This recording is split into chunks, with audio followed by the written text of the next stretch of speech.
Today, we're joined by Mike Wagner, Laboratory Assessment Program Assistant Manager, Esther Love, Laboratory Assessor, and Russell Dobbs, Senior Laboratory Assessor 2.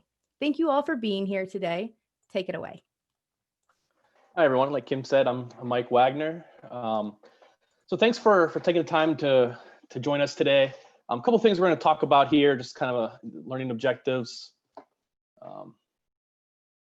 Summarize the remote assessment process, review the technology that's going to be needed for the remote assessment, talk about location of the information on our website, and at the end, hopefully, we'll have a lot of questions that we can answer for you.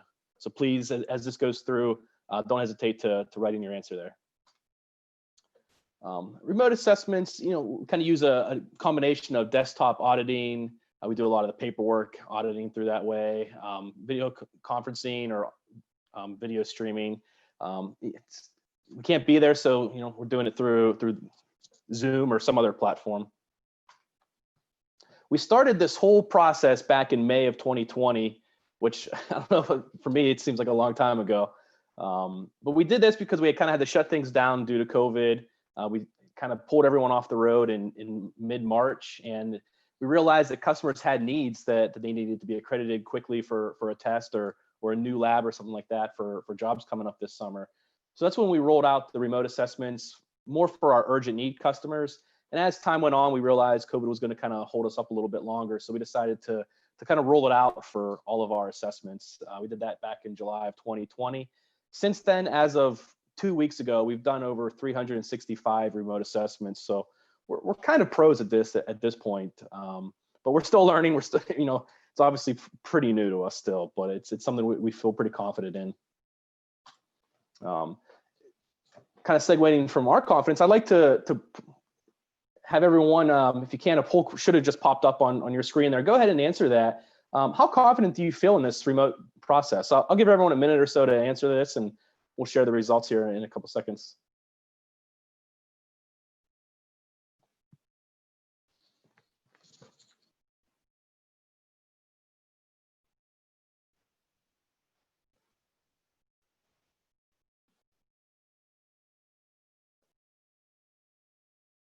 All right, so hopefully everyone can see the results now. It seems a big portion was neutral, and that's good, I'd say. We have some people that aren't so confident, and some people very confident, and that's okay. It's definitely a new process for everyone. Hopefully at the end of this, you'll feel a lot more confident in the process. We've done a quick poll here. You can go ahead and close the poll question here if you want on your screen. We have asked our customers that have already had remote assessments just what their experience was, and it was pretty overwhelming. Very well. Our average response was 90 out of 100. As you can see, we got 41 responses, and that was as of, I think, early last week. So it's going pretty well, and we're very happy about that. I'm just going to do a quick summary of the remote assessment process. A lot of it's done the same way, other than the fact that we're just not there. So you're going to submit your request form for an assessment. That's done the same way through our website. You're going to have some documents to submit early on, like a technician matrix, some quality documents. And then we're going to schedule your remote assessment, just like we normally do. You're going to get your announcement letter that says the date that you're scheduled. And then your assessor will actually contact you directly to schedule a dry run. And Russell Dabbs will actually talk about that later on. But mostly it's just a process to kind of make sure that everything's working as far as technology for you on your end, and that internet reaches all areas of the laboratory. And another difference with the on-site assessments, we have a much more structured assessment agenda. And again, Russell will talk more about that later. And then, obviously we're not there to review the paperwork, so we do that through a desktop means, whether it's some type of cloud service or if you're able to scan those documents in and send them to us. During the assessment, it's very similar than the fact that we're not there. We're going to have an opening meeting just like we normally do. Do the test method demonstration, and we do these in 2-hour increments. And that's just because nobody wants to sit in front of a computer staring at a screen that long. And a lot of times, a lot of our customers have found it beneficial to have a secondary person holding a camera, whether it's a phone or an iPad or something along those lines.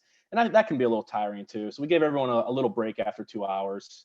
We're going to go through some of the quality system documents that was submitted. We do a daily wrap up too, and some of your assessors might have done this during the on-site assessments, but it's something that we really want to do for these, just to kind of talk about how the assessment went as far as the timing goes. We're a little fast, we're a little slow, something along those lines. This is what we need to get done tomorrow. And then we do the typical closing meeting, which is done essentially the same way, other than we're not sitting around a table. The assessor will send you the preliminary report or share theirs through the screen, go over all the findings that are on the report, and then they'll go back home and submit all of the reports and for peer review, and you get your final report like you normally would.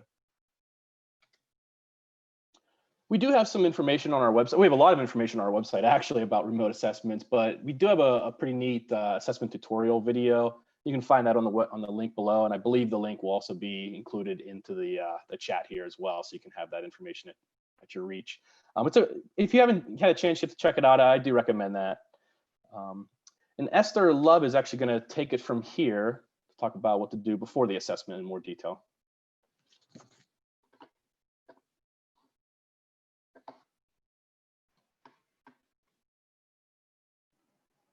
Hello, everyone. Thank you for joining us today. So in this segment, we're going to be discussing a few things that you can do to prepare for the assessment dry run. So Russell is going to be going over more detail of the dry run, as Mike mentioned, but this is just things that you can do before your dry run. So a few of the topics we're going to be discussing are the hardware, software, Wi-Fi, and how to familiarize yourself. So there's a few pieces of hardware that is recommended. So you just want to first determine which is going to work best for your lab. It is important to have this decision made prior to the dry run, so you can use that piece of hardware for the dry run and have yourself familiarized with it ahead of time. So while a phone or a tablet is recommended just because of the versatility and the ease of walking around your laboratory with that, some labs have used laptops, and we make it work, but again, it's ideal to have a phone or a tablet. If you do use a phone or a tablet, and you don't have somebody around to hold the camera for you, a tripod is recommended. It does make it a little bit easier to get some of those more difficult angles and manipulate the camera while you're demonstrating test methods. And then we have like a quick pro tip. So this is from laboratories who have already been through the process, and what they would recommend and our feedback they gave us is to either designate someone to hold the camera or have the tripod or stand to prevent fatigue. And the biggest one here that we would like to emphasize on is ensure that your whatever you're going to be using is fully charged, but it does help sometimes to have a backup battery. Using Zoom or any type of video streaming, it drains your battery pretty quickly, and so making sure that that's fully charged before the dry run and the assessment is going to be super helpful.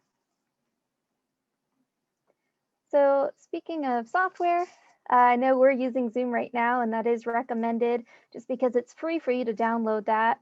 And it does allow us to have some security measures, such as a password entrance, or the host is able to select who is able to come into the meeting. But we will use other platforms, such as Microsoft Teams, or anything that you feel comfortable with. These are just the two that we recommend because they're more of a cheaper option.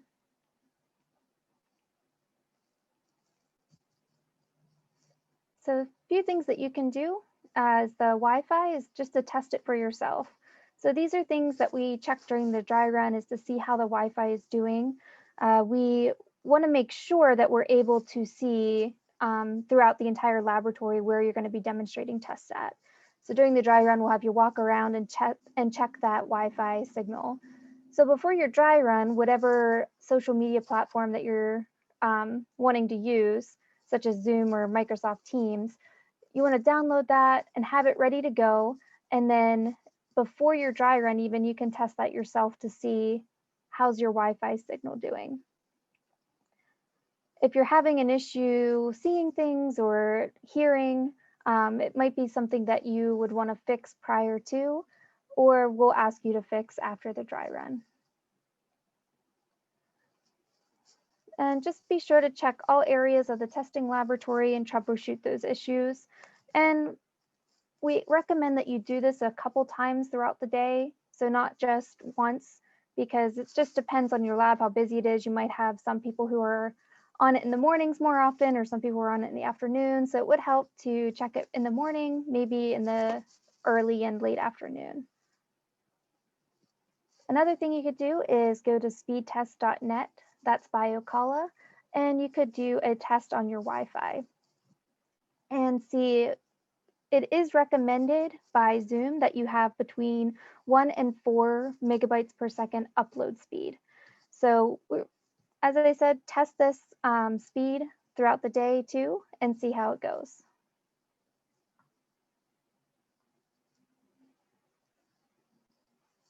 And lastly, the things that we recommend here is to familiarize yourself. So whichever software you're going to be using, download that ahead of time, practice using it. Take a few minutes to see where the mute button is, how to switch your camera around, whether you're facing yourself or outwards, and determine whether you want to use any external speakers or headphones. Some people have recommended to use Bluetooth headphones.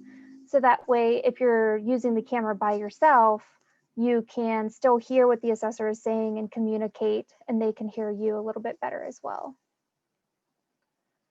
So just to reiterate, the topics we covered today were the hardware, software, Wi-Fi, and familiarize. And Russ is now going to go over in a little bit more detail what that dry run entails.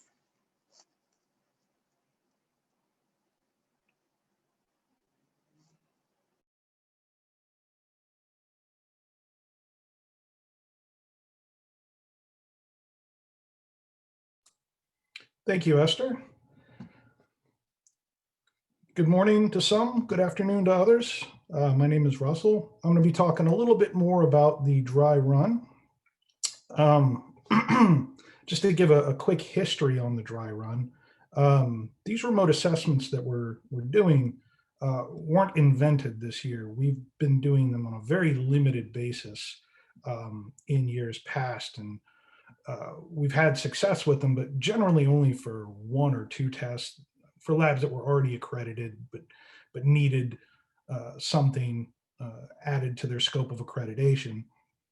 And what we found was we spent the majority of the first hour of that remote assessment trying to work out all the technological hiccups that came up, whether it was internet not working, audio not working, you name it, we've seen those kinds of problems. So what we decided was before we actually get into the assessment, we should contact the laboratory using all the same technology we're going to do during the assessment and make sure that it's going to work out. So we called this the dry run.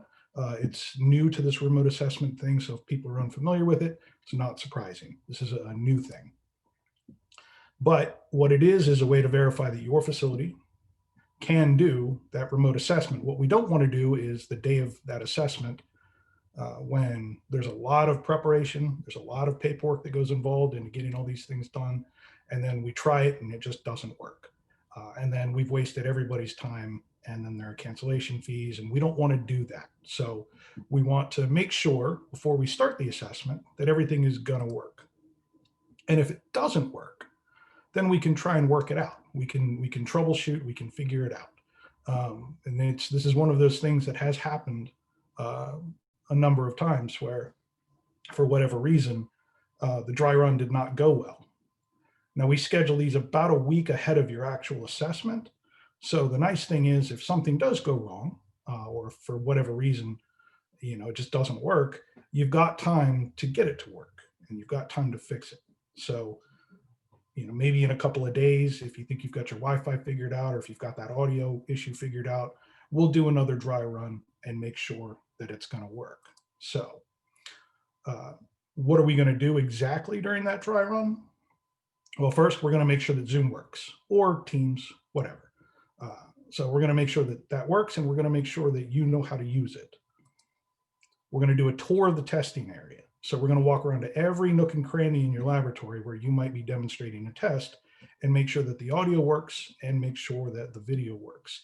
And it's not just that the video works, the video needs to work in enough detail that we can see what's going on. So that would mean that at some point during that dry run, we're going to ask you to zoom in on something relatively small, like a serial number on a balance or a thermometer, to see that we can read it, to see that we can see what we need during that. It'll make sure that your internet access is functional and works everywhere. Then we can talk about scheduling. Now, the date of the schedule, I'm sorry, the date of the assessment would have already been determined, but we can kind of work out who's going to be doing what when. So a lot of times during an assessment, certain personnel are only available during certain times of the day, or maybe only this day. You know, we've got our field guy that runs a newt gauge. He's only available on Wednesday. Can we make sure that that's fine? We're going to talk about all of that during the dry run, make sure that everybody's going to be available, make sure that we can get through this as painlessly as possible.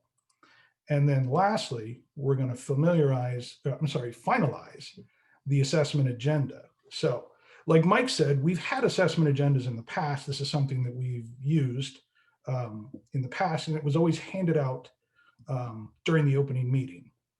And it was a list of everything you can expect to happen during the assessment. And we're still doing the assessment agenda, but the assessment agenda is, I think the word I want to use is maybe upgraded. It's got a lot more detail in it. So when we were talking about going through these remote assessments, as we were coming up with the procedures and how we were going to go about them, we had to change our fee structure. So before we were charging per half day, and with these remote assessments, we're charging per hour. Now, during a normal on-site assessment, it's not uncommon for there to be 20, 30 minutes of downtime in between a test. Not always, but sometimes. And that's generally not a problem because our assessors have no shortage of things to do during the assessment. There are always things to check, serial numbers to write down, equipment to check, things like that. There's always something to do. However, since we're not there, that downtime is just time where we're sitting here looking and you're being charged. So in order to limit that and hopefully completely eliminate it, we came up with a much more detailed assessment agenda where we break everything down into those 2-hour blocks. And based on the assessment request that you've submitted, we're going to break up the testing into 2-hour blocks. And so we're going to be saying here during this block, this is when we're going to do those tests. And during this 2-hour block, we're going to do these tests. And during this 2-hour block, we're laying it out and trying to organize it in a way that makes sense. And we're going to also be telling you who's going to be running the tests based on the org chart that you send us. So I'd like to show you guys real quick an example of one of the new assessment agendas. This is not for a real lab, and the testing that's listed out doesn't make a whole lot of sense. Like I said, it's just an example, but you can see we've got Greg's roadside testing here. We've got the assessment report number, our start date, our end date, who the assessor is going to be right here. For this, we'd be using Zoom. And one of the neat things about this, even though this is a PDF, the embedded links in this work, there are links to our assessment preparation instructions. And then another list down here of a detailed list of the documents that must be submitted. So in this case, you can click on this link and it will take you to a document that details everything you're going to need to upload and submit if you're seeking accreditation for AASHTO R18. And the same thing for C1077.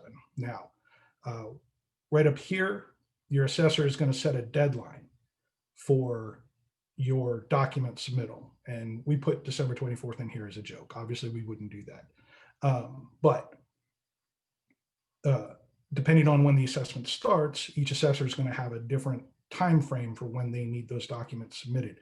But it's extremely important that you get those documents submitted because the assessment cannot proceed unless they have those documents. There needs to be time to review all the stuff that you guys are going to submit.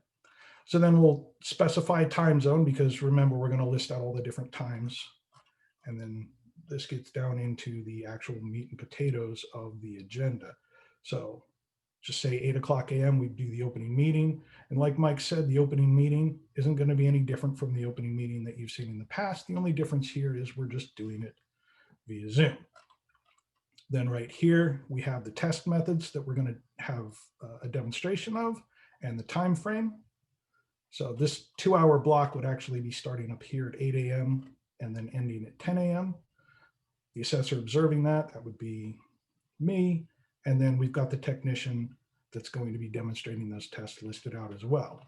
Now, it's important to remember that this is not, we're not telling you who's going to be running what test and when. We're coming up with this agenda, and it's not finalized. So during that dry run, we're going to be talking about this, and we're going to be finalizing. That means if for whatever reason that guy isn't available to run tests that day, but he can the next day, that's not a problem at all. We're nothing if not flexible. We'll switch those guys around. We'll move them to the next day. We'll move the testing to the next day. It's not a big deal. What we're doing is proposing something, not finalizing it. So please keep that in mind, that when your assessor shows this to you, it's a proposal. We're just trying to come to an agreement on this before we send you the final copy of it. But that is what's going to happen, is once we go over everything here, you agree to the times, you agree to the testing, then we'll send you a copy of this later, usually the same day. And so like Mike was talking about, there's time here at the end for the daily wrap-up meeting. One of the other things that we do differently is we have the demonstration of the test procedures, obviously, but also the equipment calibration, standardization, and checks. So when we're on site, we would be checking certain pieces of equipment as we're going or at the end, but we can't do that now. So what we're doing is we're having you do those same checks to that equipment while we're watching. So if anything that's in your scope of accreditation that you're seeking accreditation for, it's going to be during the assessment, requires that equipment check, it'll be listed out here, so you'll be ready for it. And then a review of quality system documentation. And then at some point during the day, that second day, would be the closing meeting. So you can see there's a lot more detail in this. And again, we've gotten a lot of really good feedback from labs about this. Again, it just limits the downtime, so we're not standing around doing nothing and you're being billed for it. I don't think anybody wants that. So yeah, that was kind of the idea behind the assessment agenda. Now, one thing I want to go over again, that document submittal deadline. I hate to harp on this too much, but it's extremely important. What we don't want to do is get to the last day of an assessment and we still don't have any documents from a laboratory. It takes a long time to review them.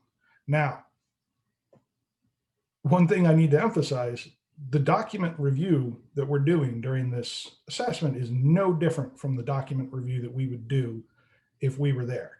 So remote assessment and an on-site assessment are exactly the same when it comes to what documents we're going to review. The only difference is we're not there for you to hand us a book or something like that. So we're going to have to do it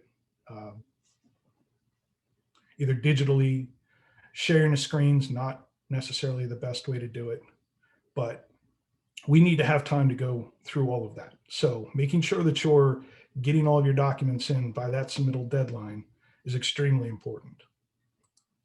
So let's talk about a little bit more about that document submittal. As soon as you can, please get that stuff uploaded. Make sure you include everything. And if you're not sure what everything is, remember there's links in that document that I was talking about earlier, the agenda. There are links to exactly what you're going to need to upload in that. And there are some areas on our website where you can go and get more information. And I'm going to show you a little bit of that in just a minute. But please include everything and please don't wait until the deadline. Try and get this stuff in as soon as you can. So The next question is, how do you submit this documentation? It's a lot of stuff. So based on what we've seen, there are a couple of methods that work and one that we don't really enjoy so much. So the best way to do it is to upload everything on your pre-assessment, in the pre-assessment section on our website. And again, I'll show you where that is in just a minute. The other method that has been working out really well is if you create a SharePoint page or a Dropbox link or something like that, put everything in that and then just give us access to that SharePoint site or that Dropbox link, something like that. And then everything's right there. It's easy for us to just go in and look at it whenever we need to. What we don't like, what we prefer you not do, is send us an email with 600 documents attached to it. I know that's an exaggeration, but you know what I mean. The reason we don't want that is because you're not the only lab that we're dealing with at any one time. And it's really easy for documents to get lost in email. And if I've got 18 different emails from the same lab with multiple documents in each email, it's very difficult to track those things down. So the next question a lot of people ask is, well, I've got a book. I do all of my records on paper. What am I supposed to do? Another good question. So a couple of options. Any commercial copy machine, and almost all offices have them, have a scan function, so you can scan those in. There are some mobile apps available. I think, I don't remember the names of any off the top of my head, but there are plenty out there. You know, choose whichever one you think will work, but you can scan your documents in using your smartphone or your tablet. And then I would say your last resort would be the commercial services available. So you could take it down to your local copier place. I'm not going to mention any of them by name, and they can scan all those documents for you. Please keep in mind, though, that that's very expensive. They charge per page, and they charge a lot. So I wouldn't recommend that if you can avoid it. Again, the copy machine or the mobile app is probably the way you're going to want to go. So now that you've got all these documents scanned and ready, how do you organize them? I'm glad you asked. The best way to do that is to create individual folders based on the sections of R18 and then just copy those documents into each of those folders. So that keeps everything organized, and it's easier for you as you're clicking through. You can say, oh, I don't have anything in this. I need to add things to this folder. That way, it's obvious to you before you send it to us whether or not it's complete. Now, once you've got everything organized into those different files, and again, here's just a pro tip. This is something a customer said. You know, having the different folders, additional subfolders, just makes everything so much easier. And that way you're only uploading one file to the website. But one way to save space and to make it a little easier is to zip all those folders up. If you're not sure how to do that, just right click on for Windows computers, just right click on the folder that you want to zip and go to send to, and then you can see right there it says compressed zip folder. So it's pretty simple. Then you just upload that to our website. Again, I'm going to show you how to do that real quick. So if you've logged onto our website, under laboratory assessment history, you're going to see a button that says pre-assessment. We've highlighted that with a big yellow arrow. So click on that, and that takes you to this page. You can see on the left where it says you may upload up to 5 files. That's where you can click that select button, choose that folder, and then save it. Very important that you click that save button. Otherwise, it doesn't actually get uploaded. Now, alternately, if you have a SharePoint site or a Dropbox or something like that, or something else, there are other commercial services that you can use that some people choose to use for those sorts of things for all of their quality system.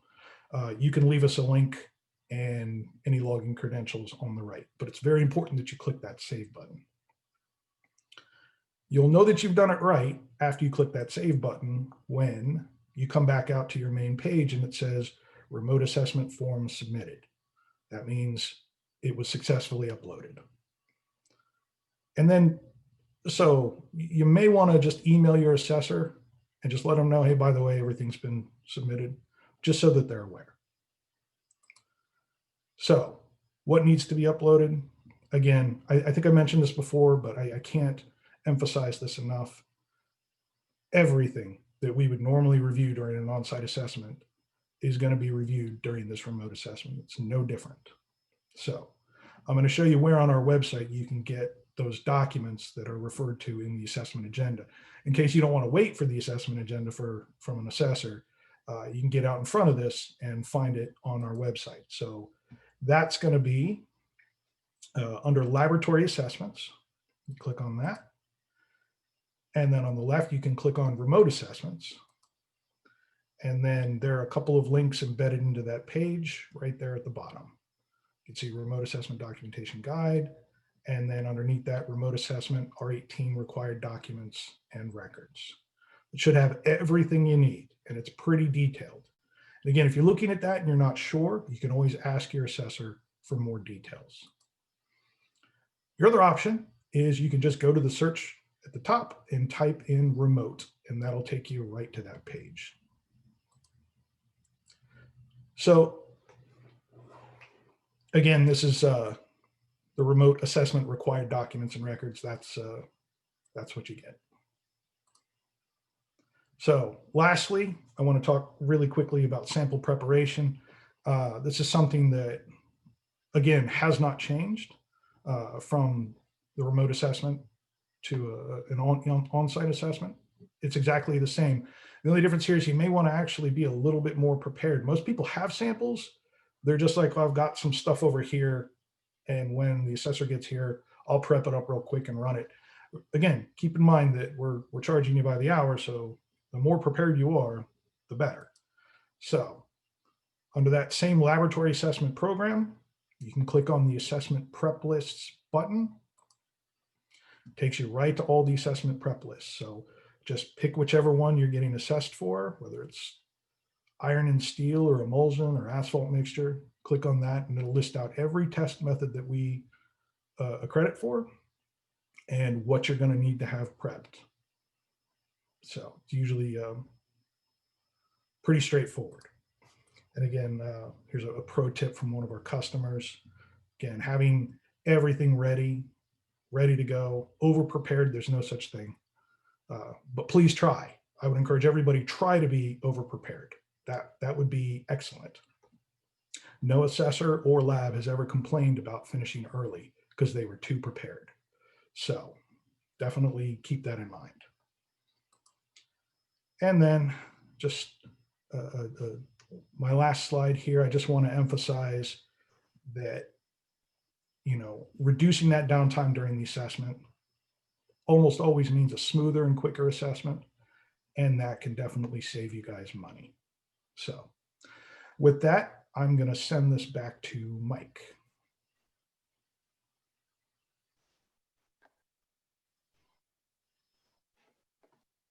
All right, thanks, Russ. So Esther talked about getting ready for the assessment. Russell talked about some of the preparation going into the dry run and before the assessment. I want to quickly go over what happens during the assessment. It's, like I said, it's pretty similar to everything that you've experienced in the past with on-site assessments, other than the fact that we're not there. So kind of go through it real quick here. Like Russell mentioned, we do follow a structured agenda to hopefully save time and just kind of keep things flowing easier. I mentioned this already, but we work in 2-hour increments, take like a 20-30 minute break. That's for everyone involved. There is a technical demonstration. So we watch the testing as we would if we were there. Everything that you're going to be accredited for, that you're going to be demonstrated during a normal on-site assessment, will be expected to watch that demonstration through the remote assessment as well. Russell mentioned the equipment measurements. This is we're not able to check all of the equipment that we normally would if we were there, obviously. So we have technicians or whoever did the calibration records for specific pieces of equipment like Proctor hammers and stuff like that. we'll have them demonstrate how they actually go through that process as well. And then we do, end of the day, wrap-up meetings. We've covered that. Then after the assessment, everything really there is the same.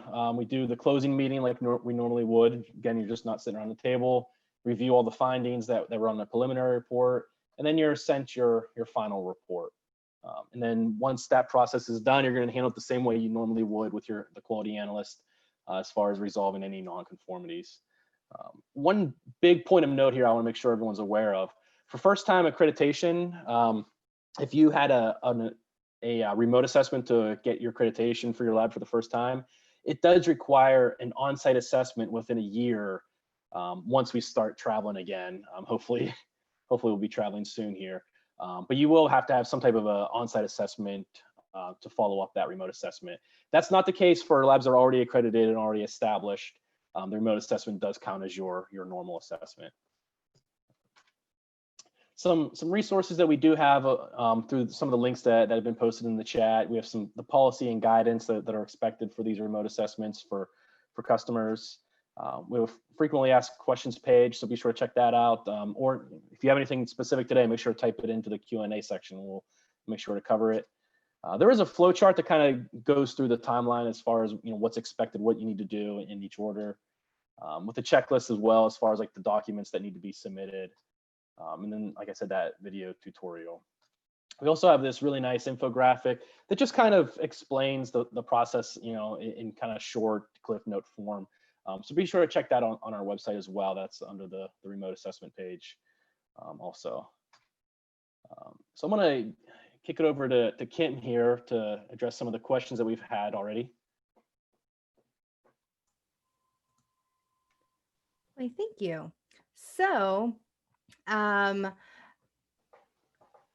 Mike, what is the lead time for requesting an assessment to the dry run and then to the assessment? Yeah, so if you're a regular laboratory in the regular tour, once you request an assessment, like I said, we notify everyone about 4 to 6 months before we're in that area to do assessments. But say if you're a customer and you say, hey, we need an accreditation soon for this, we typically require at least a month lead time there to get everything scheduled. Our assessment staff schedules their assessments a month or more out. So just being able to find someone available to do an assessment, we require at least a month. And then as far as the dry run, we usually schedule that, I think Russell mentioned this, the week before the assessment to kind of account for any possible issues, to hopefully resolve those before the assessment starts. All right, thank you. The next question is going to be for Russell. Will remote assessments remain in place after COVID-19?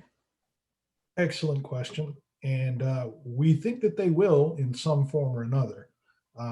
We have an oversight body that determines how we do our jobs, and ultimately that's going to be up to them. We see this as something permanent going forward, not for every assessment, not for everything, but in some form or another, we think that we're still going to be doing those post-COVID. Thank you. And Mike, how much does a remote assessment cost compared to an on-site assessment? We've had this question in the Q&A a lot as well, even though this is a prepared question that we do often get. So if you could shed some light on the cost comparison for us, Mike, that'd be great. Yeah, thank you. Remote assessments do cost slightly less than the on-site assessments. That's because we don't have any travel costs associated with getting there for the assessment. So it is slightly cheaper. But as Russell mentioned this kind of in his portion, it is more time dependent. So the more prepared you are for the assessment, the less preparation we have to see.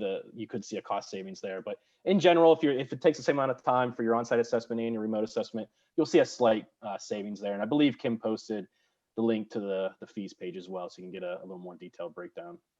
I did. Thank you. So yeah, check out either the answered questions for that link or in the chat. There's a link to that page as well. Now, Esther, does any of what we just talked about apply to CCRL inspections?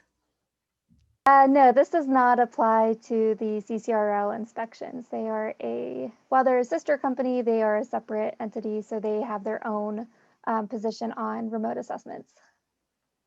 Yes, and you can go to their website for more details and contact information for that. So now to tackle some of the questions that our attendees today have asked, I'm just going to go through what's the most popular ones. So hopefully we'll get to everybody in the next 15 minutes or so. So Mike, if an outside calibration company calibrates some equipment and will some equipment that needs to be demonstrated for these pieces of equipment during the assessment. So how does it handle if they don't do the calibration in-house? If it's an external calibration, then how can they review that during the assessment? I think that's the question. Yep, that's a great question. I have a better answer to. I think we're not going to watch anybody check that equipment. It's checked through the outside calibration company. We don't expect anyone in your laboratory to be able to do that. So if it's by an outside calibration company, we're just going to look at the records for those. Thank you. I think that was the question. If I did not read that right, please type that in again. Esther, so Patrick wants to know that in the past, they've allowed assessors to access their quality manual through login credentials. Is that still acceptable for remote assessments? Yep, that's acceptable on our end as long as you guys have it accommodates your security measures. We're fine with doing that. It's actually kind of helpful than getting individual emails, though sometimes individual emails might be the only way that we can get that from you, and we work with you with whichever process that you have to do. We'll work with you on it. Thank you. Russ, Brian wants to know, so with the equipment checks, are we performing the checks in front of the camera, or are we just sending in the documents to you with the QMS? Nope, you are going to be demonstrating those in front of the camera and calling out the numbers as you see them, and we're just going to be verifying that you are, in fact, checking things the right way. So, yes, but you are also sending documents in, so it's going to be both. Thank you for that. Mike, Nicole wants to know what happens if everyone's out because of COVID restrictions at the time of the scheduled assessment. So what will happen if all the technicians have to quarantine? Yeah, and unfortunately, we have experience with this. It's kind of taken everything over right now. If that's the case, please contact someone at AASHTO Resource, whether it's your assessor or someone in management on the laboratory assessment program side. COVID, we're understanding of it, and we typically work around that. And if an assessment can't go on because of that, we'll reschedule, with no fees. It is what it is. If people are quarantined, it's just, there's not much we can do with that. We want to take everyone's health and safety is of the utmost priority right now. Thank you for that. I'm going to direct this one to you again, Mike. Anonymous wants to know, can any of the technical demonstrations be pre-recorded to save time? No. The short answer is no. We typically want to make sure that this is a live process, mostly because we really wanted to replicate the on-site assessment as much as possible, to instill the utmost confidence in the assessments that we perform.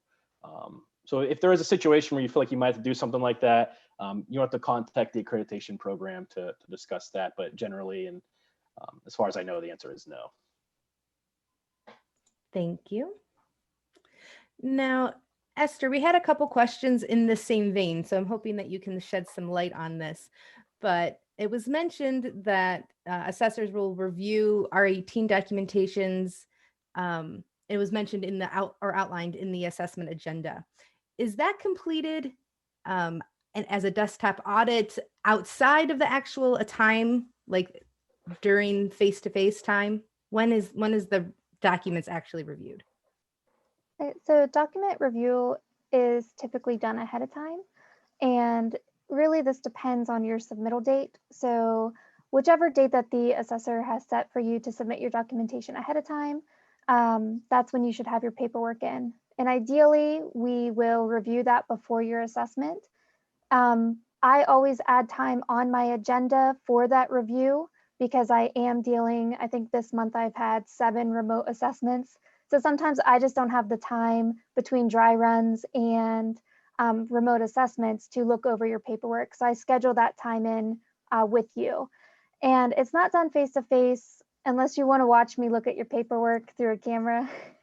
I wouldn't recommend it, but yeah, so that's why that's on the assessment agenda, is just sometimes we get a little swamped with what we're doing and we don't have time to look at it ahead of time. But ideally we do. Thank you for that. Kim and Esther, I will add one more bit of information. Whether the assessor does the document review prior to the assessment or during the assessment, those hours are included in the billable hours for the assessment. So just kind of keep that in mind as well. Can I add on to that as well? Please. Sorry, I just, one of the other reasons that we add a little bit of time in there is, as thorough as everybody thinks they are with document submittal, it's a lot of stuff to submit. And we understand that. And what we don't want to do is penalize somebody because they forgot to upload something. So if you forgot something, then during that period of time that we've got allotted for the document review, we can contact you and say, hey, I didn't see this. And that way you can find it and send it to us. So it's more for a little bit of that back and forth that we need, that we almost always need. There are very few instances where everything gets submitted, we see it all, and then there's no questions. So there's almost always a question. There's almost always something missing.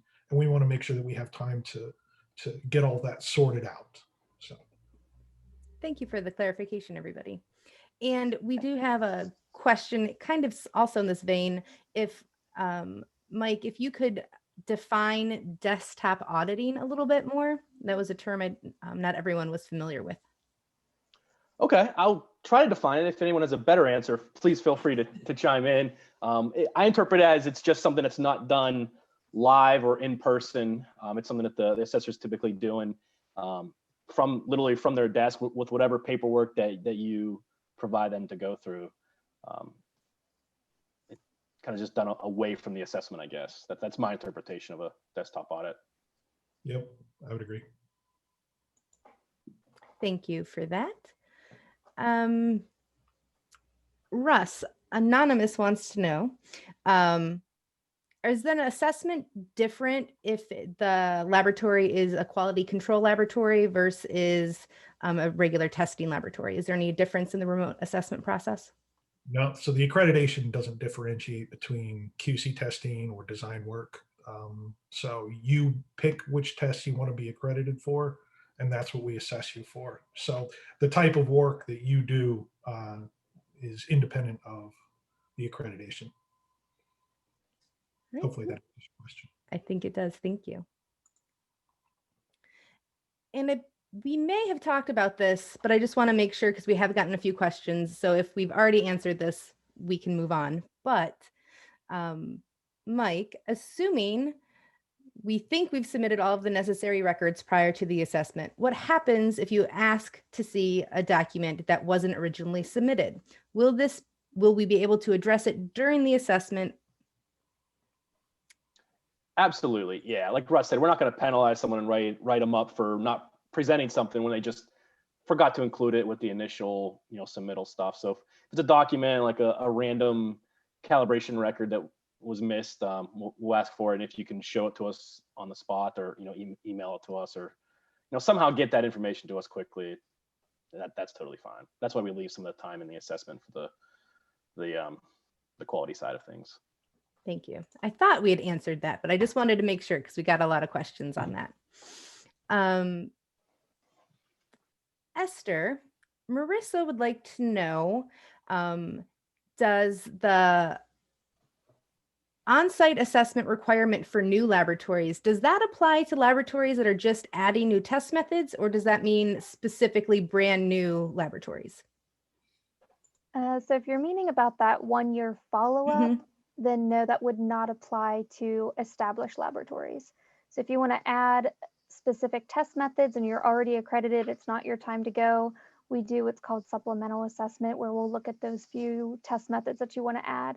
That would be something to get in touch with your quality analyst about, and we can get you scheduled for that or put in a request for it.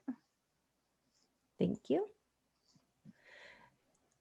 Russ, Jeremy wants to know how many days is a typical assessment, and is it acceptable for only 2 or 3 of my testers to participate in demonstrating the tests? How many days typical? Yeah. So a typical assessment doesn't, there is no time. It's 100% dependent on how many tests you want to be accredited for and included in your assessment. I want to say most of our assessments are 2 or 3 days, something like that.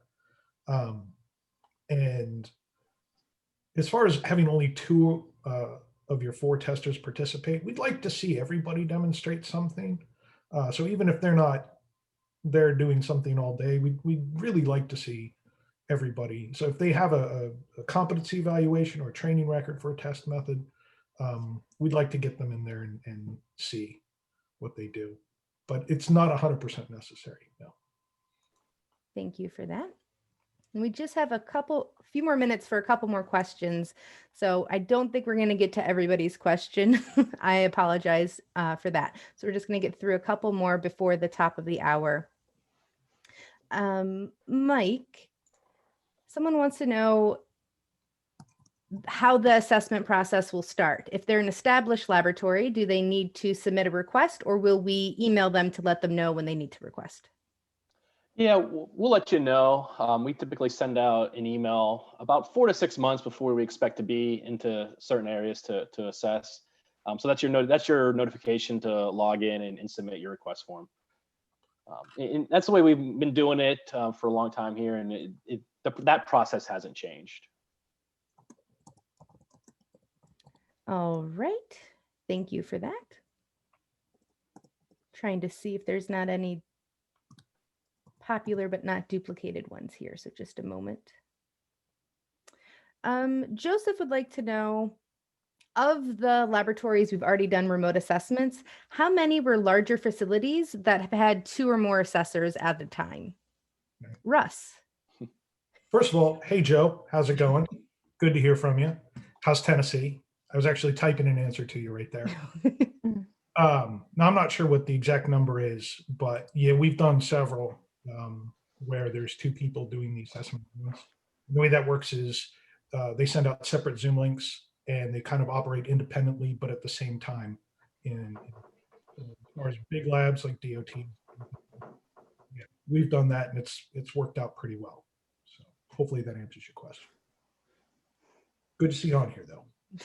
Yeah, to add to that, I've done at least 5 combination labs already myself, and I'm pretty sure Michelle has tried to get everyone to have experience with combo labs. So I think at least of the 19 assessors we have, they've all done a combo. So Thank you for that. Anonymous wants to know, Mike, is the remote assessment mandatory for established labs, or can labs wait until the pandemic is over until we can have an on-site assessment? That's a great question. It is mandatory. Right now, it's the only way that we can provide assessments. And we are required to do assessments at specific intervals by our oversight committee. So it is required.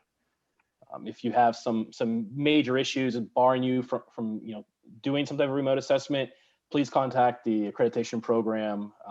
Probably best to start with your main quality analyst and start working with them on what to do next. But yes, it is required. Thank you. Kim, if I can jump in real Yes, quick, I've please. seen a repeat here of about these equipment checks. Yes, thank you. So to kind of filter it out a little bit, so we started doing this because when we visit your laboratory, typically we check the equipment for you just to make sure that it's in spec. And since we're unable to be there, this is something that we're asking you to do for more major pieces of equipment. Now, it's not going through and doing the entire calibration as you have it on your record, because we can look at your record and see that it's done. It's specific measurements that we'll ask you for, maybe the face diameter, the mold diameter or height, and we'll ask you for those measurements. And then also verify that you are doing the calibration with the record. So you're not doing the entire demonstration from start to finish. It's just specific measurements we'll ask you for. And it does apply to asphalt mixtures, aggregates, soils, and some binder. I believe there are equipments in there. But it's not all of the equipment you're using, it's just specific pieces, and we'll let you know what those are. I think I answered everyone's questions that were in the chat. I think so too. And I think that's a great place to kind of end it. We have the contact information on the screen for everyone here today. So feel free, if we didn't get to your questions, we will try to reply to you, the unanswered questions off the webinar. But if it's pressing and you don't hear from us, please feel free to reach out. And I want to thank Mike and Esther and Russ for your time today. And I want to encourage everybody that you can reach out to us. Thank you for your time, for spending time with us and at this webinar, and reach out to us on social media. No, it's fine. Social media. And again, there's information on our websites, and we have a podcast that have a lot of information about this too, that might be helpful for you if you're a podcast person. And this recording of this webinar will be on YouTube and on our website, so you'll be able to find that as well. So we are currently planning our next free webinar for February 2021, and more details on that will be on our events webpage hopefully by the end of the year. And I want to lastly thank everyone again for joining us, and encourage you to take a survey when you leave this session today. You'll be taken to a feedback survey, and we really do look for continual improvement opportunities. And so your feedback helps us greatly in improving this content for you. So thank you very much for everybody. Thanks for our panelists, and thank you for attending, and have a great day. Thank you. Thanks everyone.